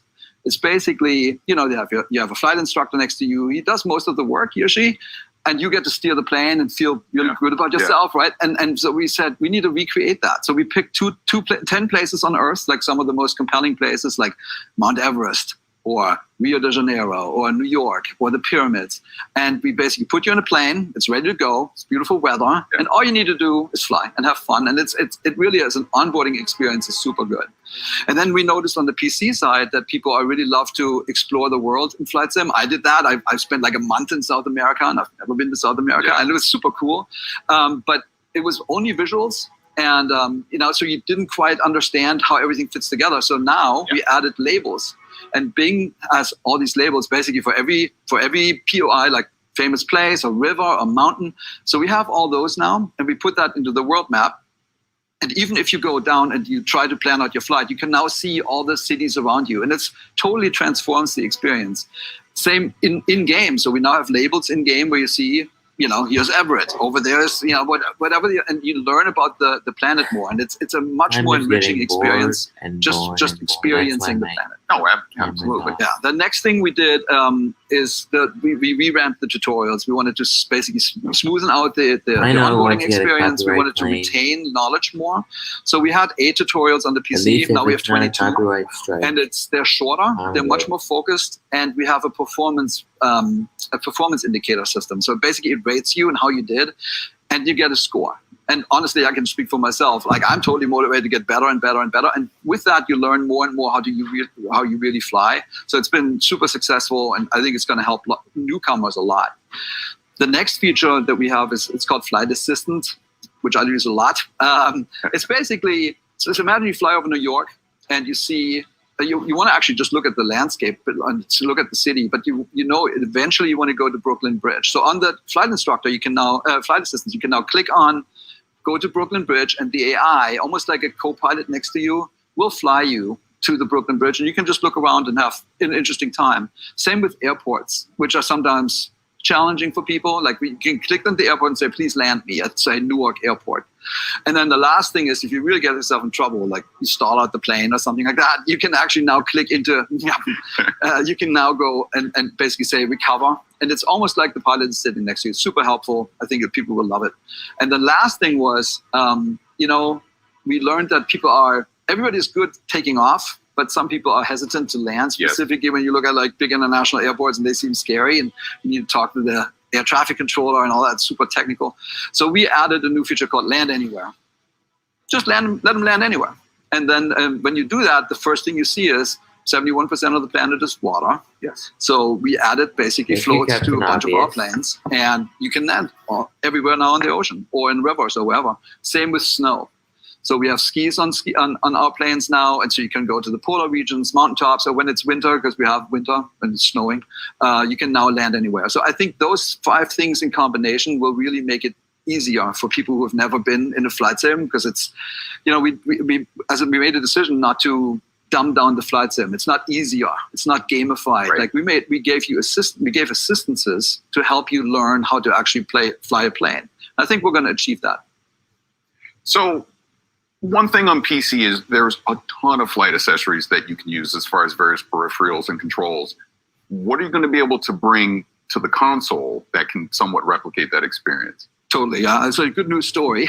So there's 2 really good flight sticks already on the console. It's the Thrustmaster T-Flight HOTAS 1, if you have that. And then there's also the HOTI HOTAS flight stick. And so we fully support those 2. And then we work with all the main top-notch peripheral makers, both on PC and Xbox. And all I can say is there are going to be some really good announcements coming up. Yeah. And for Core Simmer, I can say you can now play. We have the software to have a full Core Sim experience, and we'll have the hardware on Xbox, all for the first time on a console. It's going to be great. Oh, that's going to be great. Now, we obviously had the funny start with the Top Gun Maverick expansion pack. You announced that, but can you go into a little more detail about that? Yeah, I mean, we can expect. We couldn't be more excited, right? Like, I mean, it's really like a dream come true. If you think about entertainment and the franchises that celebrate aviation, you will actually come to Microsoft Flight Simulator and Top Gun, and it's a perfect marriage. So I can't say that much about it because the movie obviously is, keeps everything's under wraps. But if you watch the trailer carefully, you saw there's some F/A-18s, and there's an aircraft carrier. There might be another plane. And then I can say is we're going to go fast, like really fast, and we're going to be in the danger zone with this one. That is going to be great. Really looking forward to that. Now, as we wrap this up, there's not much else you can say about the Maverick expansion pack, but what else can people expect from Flight Simulator in the near future? A lot. So ever since launch, we said we're going to launch and have a new update, like a big, meaningful update every single month. And we launched 9 months ago, and we had 9 updates. So we have something that's called World Updates, where we just pick a zone on Earth, like the United States or Japan or like England and Ireland, and we make that really better. Like we get the best possible satellite imagery. We create an elevation map that basically makes the mountains look better. We create 3D cities. Like after launch, we launched London and Paris, and then we also make missions. So we celebrate the planet, like with these updates. We're just going to go around the planet. We're shipping 2 more this year and 6 more next year, and then We also have something called sim updates, simulation updates, where we work with the manufacturers of planes, with the flight sim community out there that knows tons about everything, and also with real world pilots. And we're basically making the sim better and better. The goal is to make the ultimate sim. Yeah. It's the perfect thing, totally authentic. And then on top of that, you should expect the unexpected. Just like with Maverick, which I don't think people really saw coming, there will be more of that. And I think all I can say is it'll get the gamers and the simmers both their hearts pounding. So keep watching the skies. That is awesome. Now, again, I'm so excited that more people are going to get to play Flight Simulator. I've been playing it on PC. I love it. I highly recommend everyone do the flight from LA to Paris. It's really good, very cathartic. But as we get out of here, I want to thank you so much for taking some time to talk about Flight Simulator. Can't wait for that expansion pack. Thank you so much. It was awesome. Thank you. Still to come, we have Grounded, Shredders, and of course, Halo Infinite. But first, one of the best PC games of 2020 was Hades, and it's got a ton of awards to prove it. Here's a closer look at what we can expect from Supergiant Games later this year on Xbox Series X and S. We just announced that Hades, our Game of the Year winning roguelike dungeon crawler, is coming soon to Xbox, and I want to introduce you to some of the gods, ghosts, and monsters you'll meet in our rendition of the ancient Greek underworld. You don't need any prior interest in Greek myth to get into Hades, but as you play, maybe you'll get to wondering how much of this stuff comes from mythology. The answer is a whole lot. Greek myth is filled with wild, fascinating, often contradictory stories of these larger-than-life characters. The Olympians are a big, complicated family, always bickering and always pushing each other, and their portrayals in classical mythology inspired our portrayals in Hades. Let's start with Hades himself. What is it now? I've a mountain of infernal parchment work. He's often relegated to the role of villain in many modern adaptations of Greek myth, but in classical mythology, he's a complicated guy, and much more principled than some of his brothers or sisters. He's so fascinating, we made a whole game about him. As the god of the dead, Hades has an imposing reputation to live up to, so he even has a monstrous pet in the three-headed hound of hell, Cerberus. The idea that this savage beast was still somebody's pet dog crystallized how we wanted to portray the gods in Hades, that despite being immortal and all-powerful, they're not so different from the rest of us. Though, let's not forget Zagreus. We've heard from many players who figured Zagreus was a god of our own creation. After all, who's ever heard of Hades having any kids? But according to some ancient sources, he did. Greetings, Father. My ransacking was a delight, thank you for asking. So I'll just be on my way again. In classical mythology, Zagreus is a little-known chthonic god, meaning a god of the underworld, sometimes associated with Dionysus, the god of wine. But in other cases, he is associated with Hades. How could Hades have a son nobody knows about? How does he fit into the myths we do know of Hades? We were so drawn to answering these questions that they form the basis for the entire story of this game. If you're the prince of the underworld, who do you get as your personal trainer? That would be Achilles, a near-invincible warrior in his day, once called the greatest of the Greeks. Good to see you, lad, despite the circumstances. Remember your training out there. The pain of death is but another obstacle. Hades takes place after his untimely demise during the Trojan War, once he's had a lot of time to reflect on his life choices. Achilles lived in glory, so he's got an okay gig in the afterlife, but some wretched souls end up in a really bad spot in the underworld. And for better or worse, they get to meet Megara. Ever stubborn, are you? Maybe my whip might make you reconsider whatever it is that you're attempting here. She is one of the three Fury sisters tasked with torturing some of the absolute worst souls for all eternity. And in our game, she's also tasked with making sure Zagreus doesn't make it out of the underworld. These two have a lot of history, and since the story of Hades keeps moving forward each time you play, the more you run into Megara, the better you'll get to know her. There's also Thanatos. He may decide to drop in on you when he isn't busy whisking the souls of the recently departed to the underworld. Thought you could just get away from me, did you? He is the personification of death, according to Greek myth, though represents more of a peaceful death than, say, the kind that happened a lot during something like the Trojan War. So even though he can seem a little sinister at first, in the spirit of the mythology, we wanted our Thanatos to have a gentler side. Thanatos has a couple of brothers in Hades, such as Hypnos here, the personification of sleep. What? Paul says here one of the wretched thugs got you. Too bad. When he's not dozing on the job, Hypnos can comment on every single possible way you can die in this game, of the dozens and dozens of different possibilities. Where did all these gods of the underworld come from anyway? According to the Theogony, an ancient Greek creation myth by Hesiod that introduces all the gods and their ancestors, many of the chthonic gods came from Nyx, the personification of night. Darkness guides you, child. You have outgrown this house. Of that I am now certain. Should you return again here, I shall keep you safe. She is a primordial goddess, meaning she is much older even than Hades or the Olympians. And in our game, she has an important role in the underworld, not the least of which is helping you unlock some of your hidden power. There are 30 different characters to meet and grow closer to the more you play Hades, and we hope you enjoy getting to know them all. Some of them feel truly ancient and godlike. Some are funny, some are scary. We found them incredibly inspiring and hope you do too, once you get to meet everybody when Hades comes to Xbox One and Series X on August 13th.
Пошел.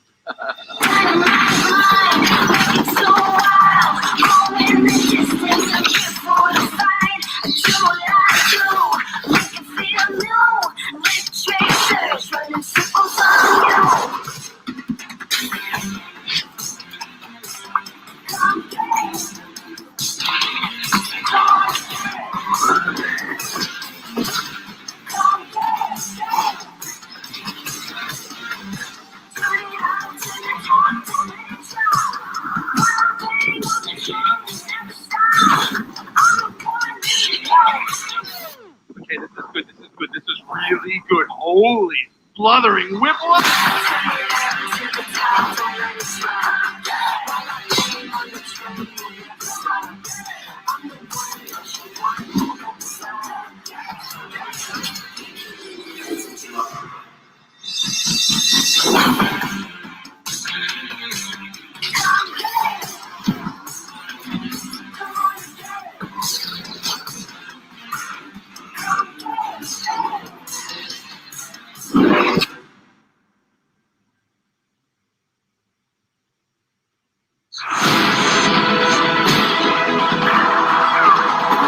Go big.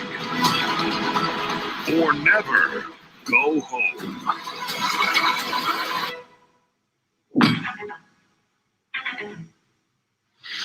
Here to tell us more about the Grounded update are Adam and Eric from Obsidian Entertainment. Gentlemen, thank you so much for being here. Thanks for having us. It's a pleasure to be here, and it's a real honor. No, absolutely. Love Grounded. Love everything that you guys have been doing with it. Now, my first question is this mushroom system. What can you tell me about that? Yeah, so that's one of the big things for the Shroom and Doom update is mushrooms. We're really changing how the yard is with mushrooms. Every mushroom that you see in the yard is now harvestable, which is really cool. So the small ones, the big ones, the big toadstools, the ones that you find in caves, now those were present in the yard before, but now you can actually harvest them and get mushroom stuff out of them.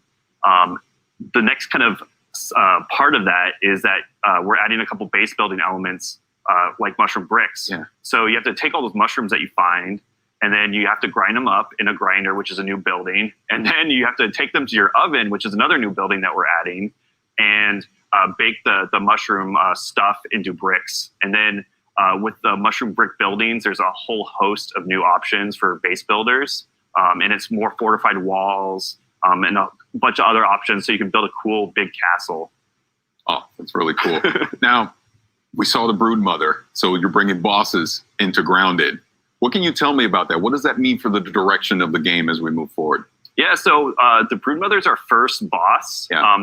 So we actually launched with the Broodmother, and we didn't really feel it hit the right mark. So we took the Broodmother out, and we wanted to spend a lot of time making it a really memorable boss fight. So we put a lot of development effort behind the Broodmother, and it's going to really feel like a big, huge fight and a memorable one. There's a lot of kind of cool things with it. I don't want to spoil everything. I want players to kind of experience it for themselves. But it definitely is something that we want players' feedback to see, like, what do they like? What do they not like? How is the challenge? We want to make it really challenging and have a good reward for defeating the Broodmother. But is it too hard? We'd like to know that. So for future development on Grounded, like, we want to make more bosses. And so we want to get all that feedback to improve the system. Now, you actually bring up a great point about community, but I'll put a pin in that and come back to it in a second. So I know you don't want to spoil anything about the Broodmother, but is there any tips you can kind of give people ahead of time on what they can do to survive that encounter? I would definitely say that you would need to make sure you have the highest tier armor. Gear up really well for this fight, because it is going to be difficult. And then you also want to have the right mutations equipped as well.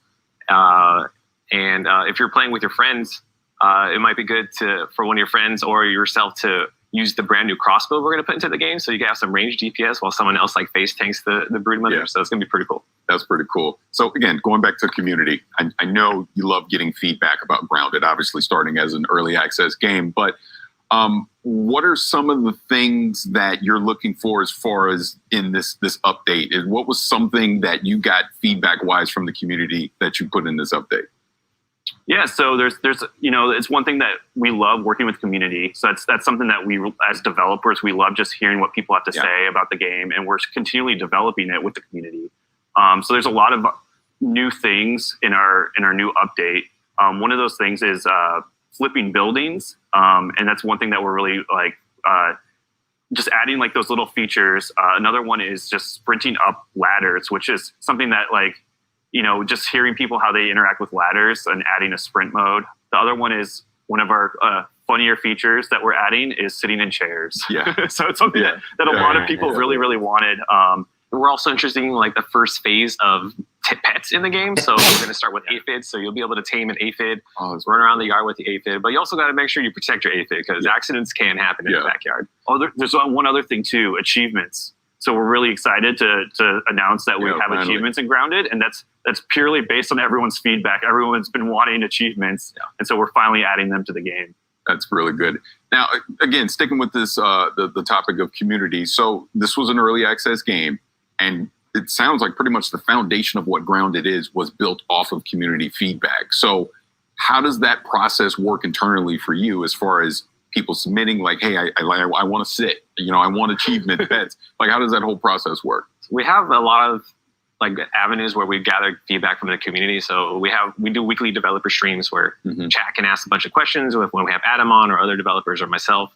And we'll gather feedback in sessions there. And then our main source of feedback is through our official Discord, Grounded the Game. And I use a series of bots to gather a bunch of feedbacks from the players. And then from there, me, Adam, a couple members of the team, and from the community team get together, and we have a weekly meeting going over all the suggestions and kind of prioritizing what will work and what we can put later in the future for like other suggestions. Excellent. Well, gentlemen, thank you so much for taking some time to come talk to me about this new update for Grounded. It looks like a lot of fun. I'm going to get to sit, I guess, right now. So that's great. Thank you so much. Yeah, it's been a lot of fun. It's almost time for a closer look at the multiplayer trailer for Halo Infinite. But first, it's time to see what the snow, the slopes, and the powder spray look like when powered by Xbox Series X and S. This is Shredders. Hey there, and welcome to this stream where you'll get an extra glimpse on our snowboard game that's called Shredders. I'm Dirk Van Welden, I was project really lead at impressed when I saw this on the Hello, this is the previous game showcase on Sunday.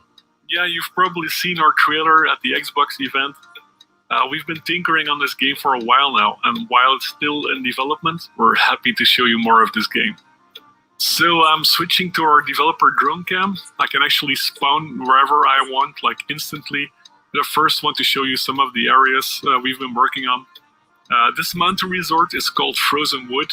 It's inspired by some of the resorts in the French Alps where I've been snowboarding a lot. It has these cozy parks, side kickers, half pipes, really big rails, a lot of features in there, way more than you would expect in a normal mountain resort. But hey, this is a video game and we want as many features as possible. So yeah, like I said, this is completely open and you can go snowboarding anywhere you'd like. You can do some missions. There's like a story evolving around the main character that wants to participate in a kick-ass invitational border cross event. We can also just cruise around and find some nice lines with a good flow. Like for example here in this pillow-like environment that was shown in the trailer.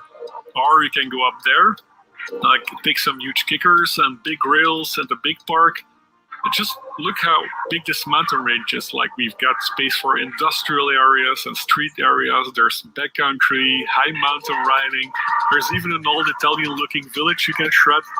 A lot of these locations have been inspired by events happening all over the world and snowboarding movies that inspired us these past years. It's kind of a tribute to, in fact. Also, anywhere you go, you can always ride during golden hour due to our real-time lighting engine. But hey, having a fun and realistic environment is nice, but it's not fun without kneeling the riding itself, right?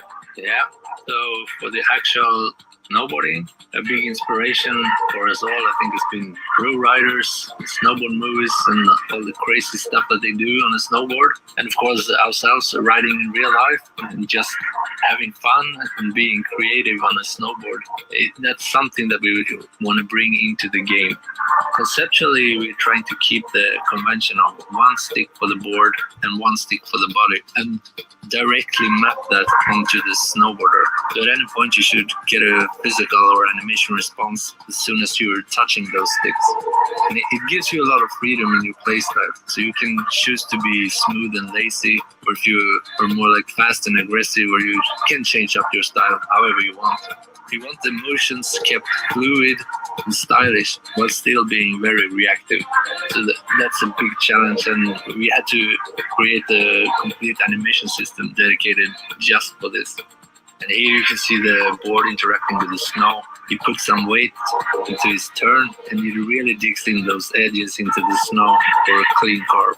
Or you can just use the board stick here to speed check, to line up for a feature. But you can also use both of the sticks combined for even greater control. Yeah, like here you can see him balancing on the tail of the board. This is called buttering.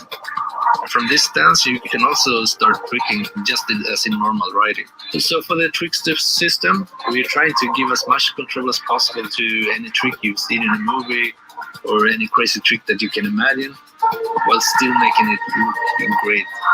Every grab you can do, you can also tweak it out with the board stick.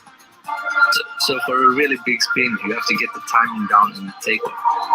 And while you're in there, you keep your body tight, so you keep spinning at that high rate. And then it's just a matter of putting down your feet when it's time to land. When we succeed, it looks very simple and natural. So that is what we're trying to achieve, a really fun snowboard game. A new day is upon us. A new generation built to fight. Together, we are unstoppable. Are you ready?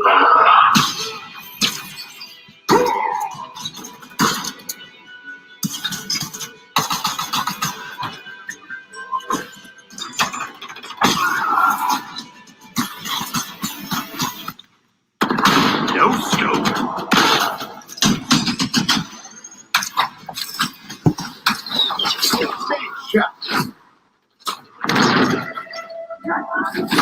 Killing spree.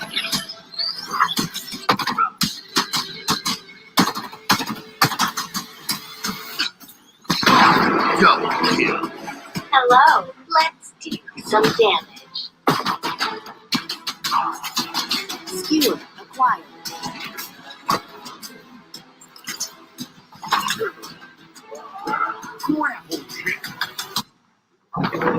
the enemy flag. Return it to base.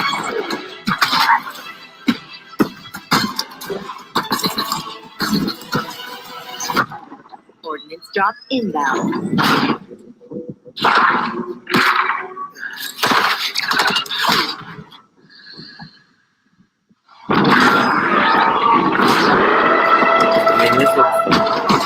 The flag is ours.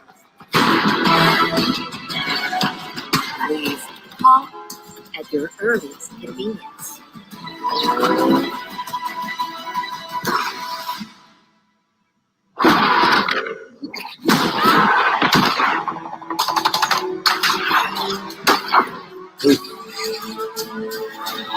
Now, show me what you can do.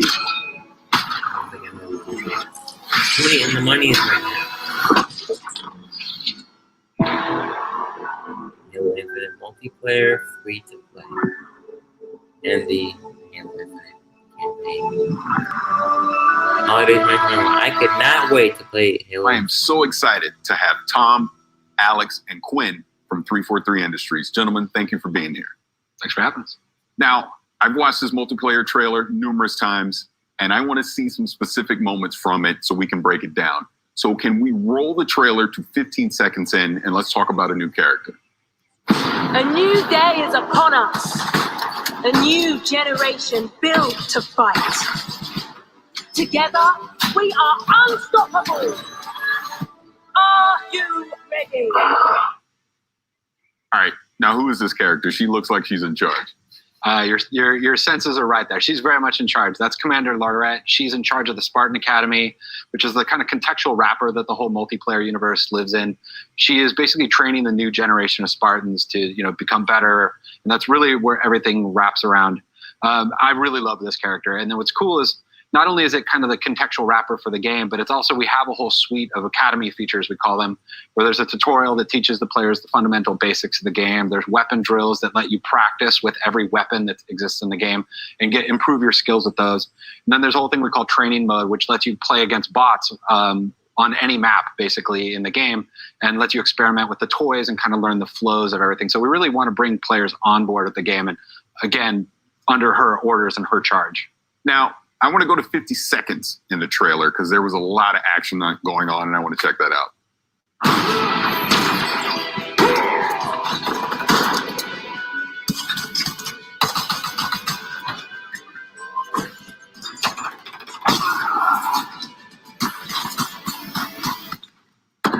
No scope.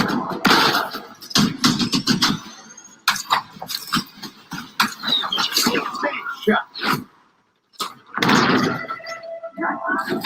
Killing spree.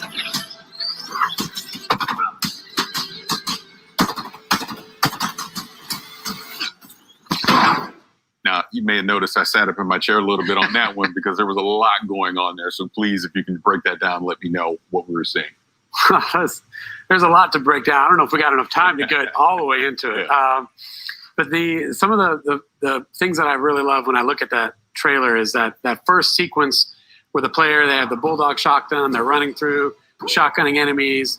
They grab the commando off the rack, put some shots in, load sensor. Like, there's all sorts of different things that the player is interacting with, and that's the sandbox. That's what we call the sandbox, the toys that is at the disposal for a player's hands. And we just really love that moment in the trailer where they have the grapple shot, they look up, grapple the ceiling, and then in midair, no scope snipe an enemy, come all the way down, back whack a foe, and then the rest is history as you just see what happened in that trailer. But that's just some of the stuff that players can do, and that's actually the game. That's not just a movie for cinematic experience. Like, that is the game that if players are good enough, put in time, they can actually do the things that you see in that trailer.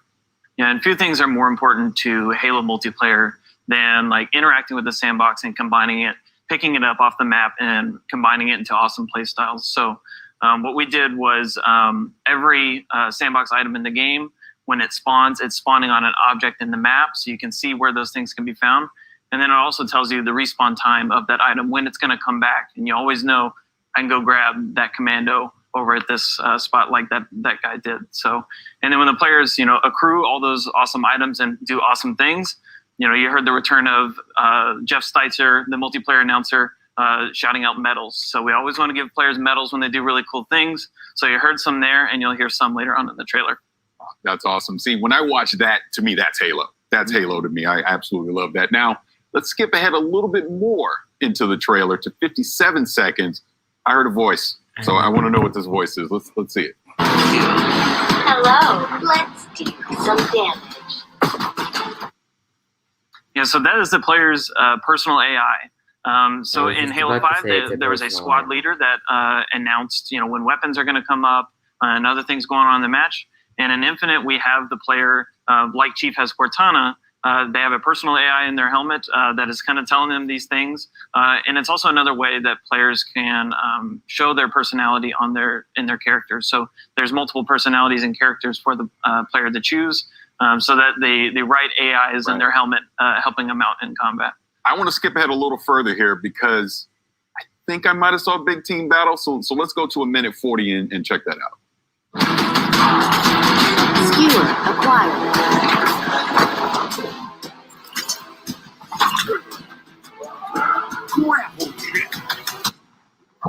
Claim the enemy flag.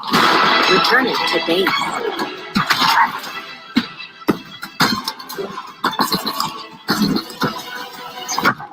Ordnance drop inbound.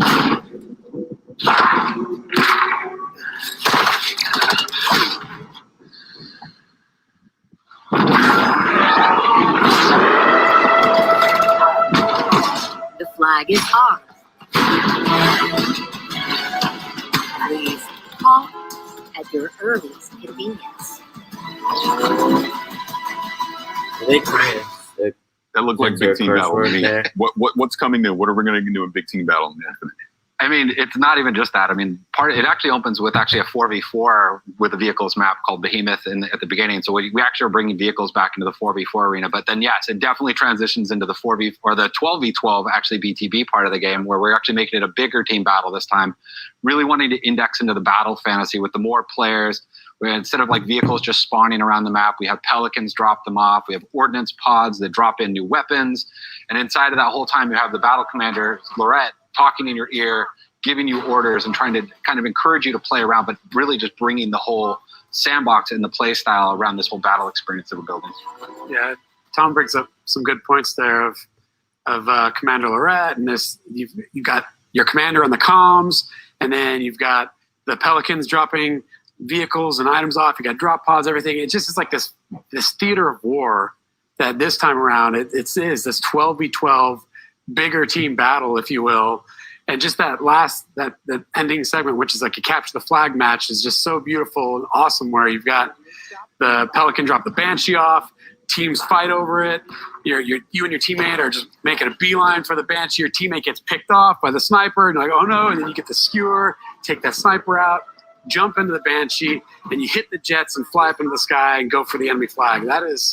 That to us is what is so exciting about this version of Big Team Battle, with all of the toys, all the vehicles, the modes coming back, the maps, the brand new maps that you see there. I mean, it's going to be an amazing experience. Yeah, trust me, I cannot wait to get my hands on it for myself. But let's move on. I want to go to 208 in the trailer because I think I saw a samurai. So let's check that out. Let's go to 208 in the trailer.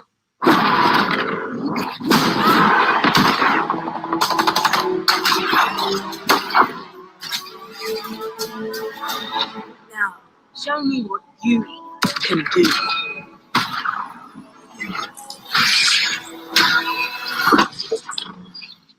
Okay, so I guess next would be a ninja, because that was definitely a samurai. So kind of talk about that. So we're going to start seeing some more customization with the armor coming in. Yeah, I mean, that is a samurai Spartan armor. And so it'll be an armor you'll be able to unlock for free in the first season, which is super cool. Players will be able to equip it, gain more armor pieces and customization options for it, etc. across the season. And then we actually have more of this stuff kind of coming down the line, where there's actually some really cool ideas that we're seeing in that our team that's building that stuff. So there'll be a lot of other cool armors besides just the really core Halo Spartan armors. There'll be some other different kind of twists and things for players to play with. Awesome.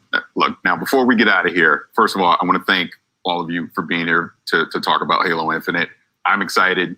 I can't wait to get my hands on it and play it. But Before we do leave, is there anything else that you want to bring up and let fans out there know about? Well, I'm excited for people to actually get their hands on it, like yourself. So, I mean, if people sign up on our Halos Insiders program, we have in the summer we have a technical preview that we're going to be launching, and so people to finally put their hands on the sticks. And I'm just really excited for players to actually finally get to play the game we're working on. Yeah, and then on launch day, Halo Infinite Multiplayer is free to play, which is new to the franchise. The team is super excited to hopefully bring in, all sorts of fans that have potentially never experienced the franchise or haven't played it in a long time to just try it out. Come in and try it out with your friends. Me, with my buddies, if I have some friends out there that haven't played Halo before, I'm like, well, it's free. Just come on, let's jump in, download it, let's check it out. And if it's for you, it's for you. If it's not, then hey, it's not. But I don't think it'll be for you. So I'm excited for it. Yeah, that's the other big key of that point is PC, right? Like this is a PC game as well. We've been putting a lot of effort into that. So not only is it going to be console, but also PC, free to play. Like the barrier to entry is so low, and that has us excited. And I think as we really, just to really think about it, is we've been working on this game. And as developers, when you work on a game, you want to get that game out there. And that almost seems like for us, that's the finish line. But in reality, it's going to be the starting line for all of us, for us and the Halo fans. Day one, there's going to be a bunch of content there and things that are exciting and good. But then we're going to add more content. We're going to add more maps. We're going to add more modes and weapons and vehicles, equipment items. And it's just the beginning of this whole journey that we've been on for a while. And we're going to take everyone else with us as the game comes out. I'm excited. Gentlemen, again, thank you so much. Now, for fans who want to learn even more about Halo Infinite Multiplayer, check out the brand new deep dive video with the whole multiplayer team over on HaloWaypoint.com. And allow me to give a big thanks to everyone who's joined us today. Whether you play your favorite games on Xbox, PC, or Game Pass, the next 12 months will be nothing short of spectacular. It has been my absolute honor to be your host and share this experience with you. But before I go, here's a gameplay deep dive from the team behind the highly anticipated Scarlet Nexus.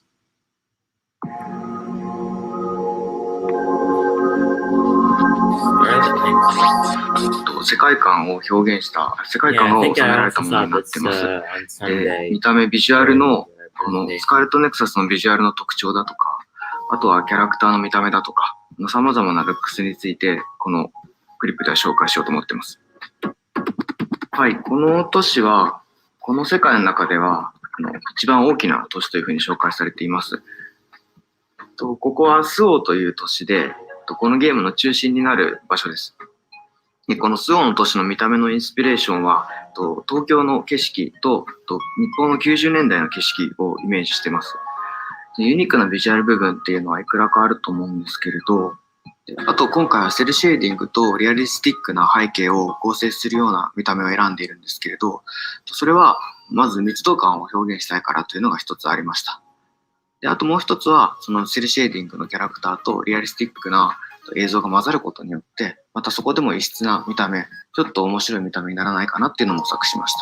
でただ単にセルシェーディングのキャラクターをリアリスティックな背景に置いてしまうと、すごく浮いてしまって、見た目が変になってしまうっていうのを懸念してたんですけれど、うまくそこを混ざるように工夫したっていうのが今回の苦労した点の一つではあります。で例えば今映像の中で東京タワーが映ってると思うんですけれど、これは日本では有名なランドマークで海外の人も見たことがあるかもしれないものと思うんですけど、その東京タワーがものすごく大きなサイズになっていて、でこれ3000メートル、富士山と同じぐらいサイズがあるんですけど、それだけ大きなもの、本当はそんなサイズない333メートルの東京タワーをそれだけ大きくすることによって、ちょっとおかしい異質な景色みたいなのを作りたいっていうのがありました。さっき東京の都市をいろいろと混ぜるみたいな話をしたと思うんですけれど、それというのも僕たちも知ってる街なんだけれどちょっとおかしいみたいなそういった異質さを出したいっていうのがありまして、なので東京タワーも僕たちは知ってるものだけどすごく大きなこんな大きなサイズじゃないんだけど、こういったものがこの街の中にあるってことで何かちょっと変な場所だなっていうふうに思ってほしいっていうのがありました。で大きな桜の木というのは日本を代表する桜の木なんですけど、それがあまりにも大きなサイズになっていて、これもさっきの東京タワーと同じで異質さを感じてほしいと思ってやっていることです。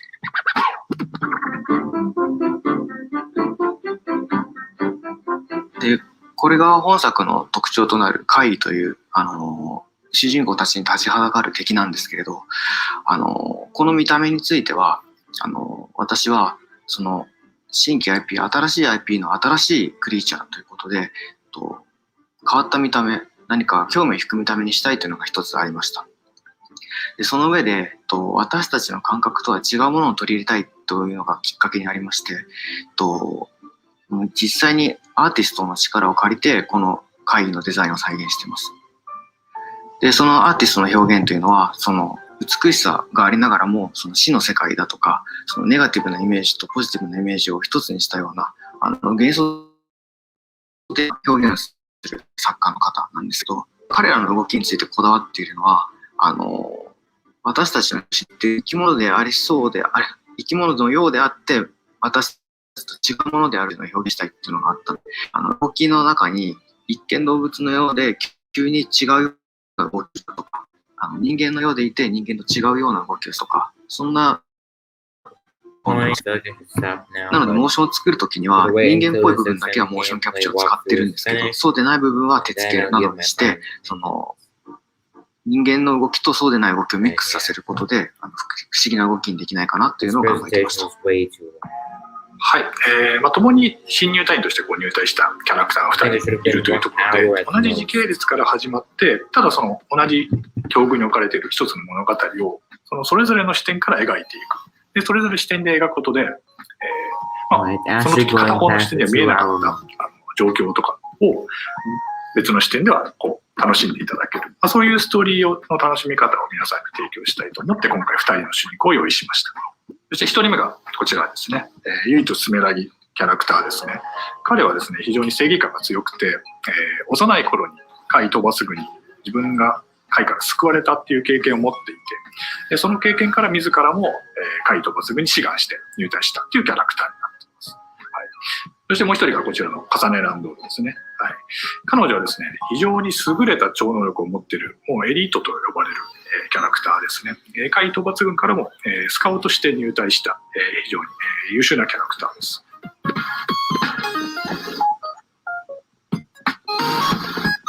左側がですね、この重ねの視点ですね。で、右側がユイトの視点でのイベントシーンになっていきますが、今、重ねの視点でご覧いただいた通り、ちょっとユイトの姿が見えたりとかしています。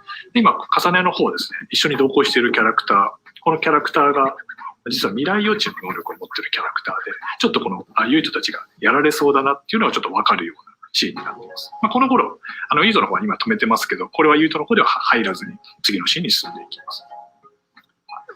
という形で、進んでいくと、こういうふうに怪異が降ってきて、同じような状況に置かれてしまう。ユイトの方ではこういうふうになってるんだなっていうのは分からずに進んでいきますが、重ねの方では、やっぱりそうなったかっていう形で物語が進行していきます。こういうふうに同じ一つのシーンでもですね、それぞれがつながりを持って感じられる、そういうふうなストーリーラインを作ろうとして、今回のこの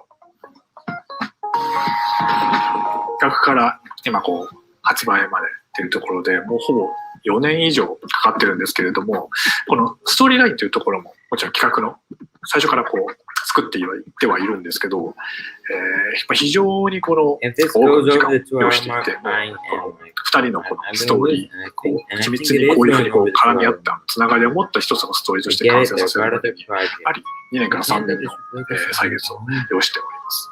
であとはですね、アクションの部分に関しても、開発チームとすごく議論して決めてまして、特にこの念力アクション、どういうふうな念力を使えたら皆さんが分かりやすく直感的に気持ちよくなってもらえるかっていうところは、非常に開発の中でもですね、議論を重ねてできてきた部分がありますので、この念力を使うユイトと重ねのこのストーリーですね、物語っていうのをぜひ楽しんでもらえればと思います。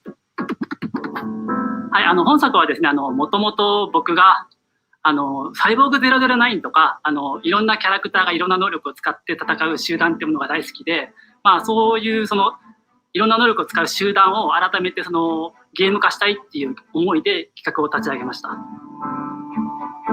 あとサイキックアクションのもう一つの主軸として SAS というものがあります。正式名称はストラグルアームズシステムというんですけど、仲間キャラクターから超能力を借り受けるシステムですね。脳を接続して仲間キャラクターから超能力を借り受けることで、いろんな超能力をユートと重ねは使えるようになります。今、画面上では放電の超能力を今使おうとしているんですけど、放電の超能力だけに限らず、瞬間移動とか透明化とか、ポピュラーで誰しもが一度は使ってみたいっていう超能力を選定しています。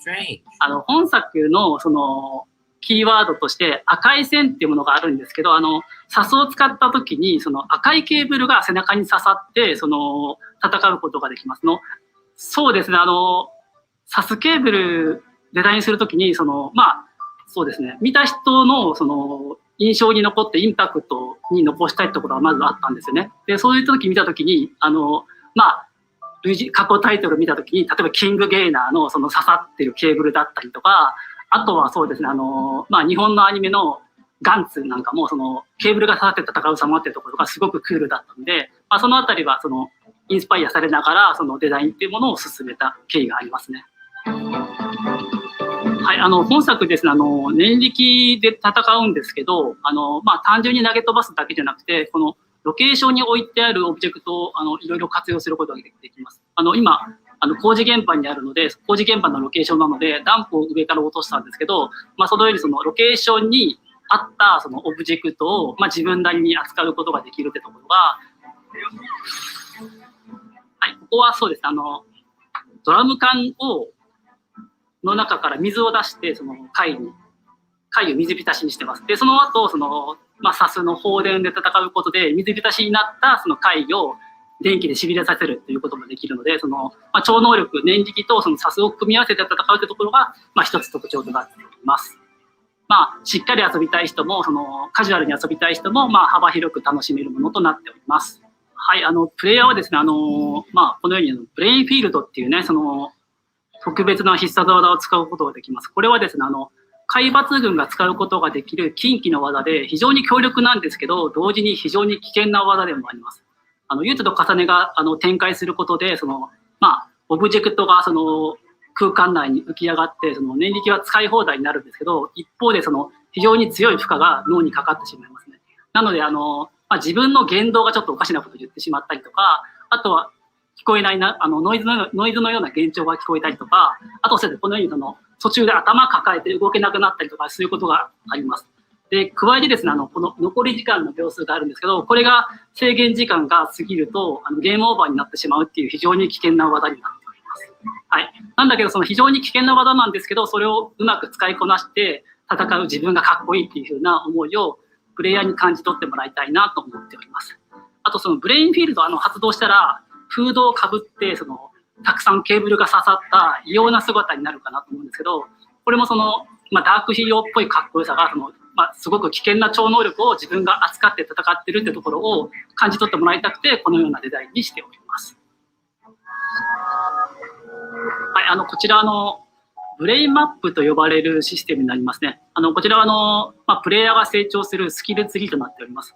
このようにちょっと脳みその形をデザインしたツリーを意識して作っています。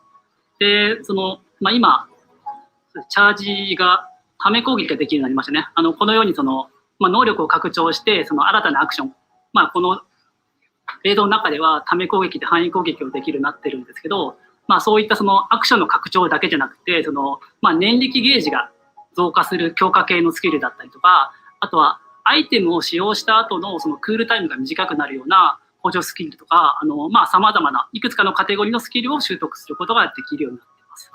で、脳みそを、脳神経を拡張していくようなデザインにこだわってて、スキルを選択してボタンをホールドすることで神経が伸びていって、どんどん脳神経が拡張していくような、そういう体験になることを意識してデザインしております。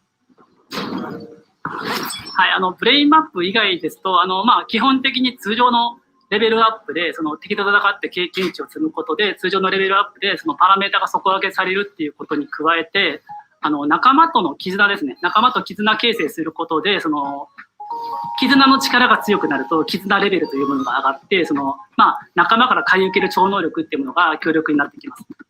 そのブレインマップと通常のレベルと、あとはその仲間との絆を形成して成長させるってところが、この3つがこのゲームのその成長システムになっております。このゲーム、その武器と念力の流れるようなコンビネーションってところが一つ特徴にしているんですけど、その流れるようなコンビネーションの体験ってところはシリーズ X だと 60fps で滑らかに体験できるので、その部分はすごくそのリッチな体験になってるなっていうふうに感じます。はい、開発チーム一同ね、スタッフ個々が全力で携わったタイトルですので、ぜひ楽しみにしていただけると嬉しいです。From my team and I, please enjoy Scarlet Nexus. Oh my god, thank goodness it's over. Wow. It was up, down, and then even more down here. I understand that these developers wanted to do the thing. But these interviews and them going through every single major part of Halo Infinite's multiplayer trailer, it was a bit annoying to me. So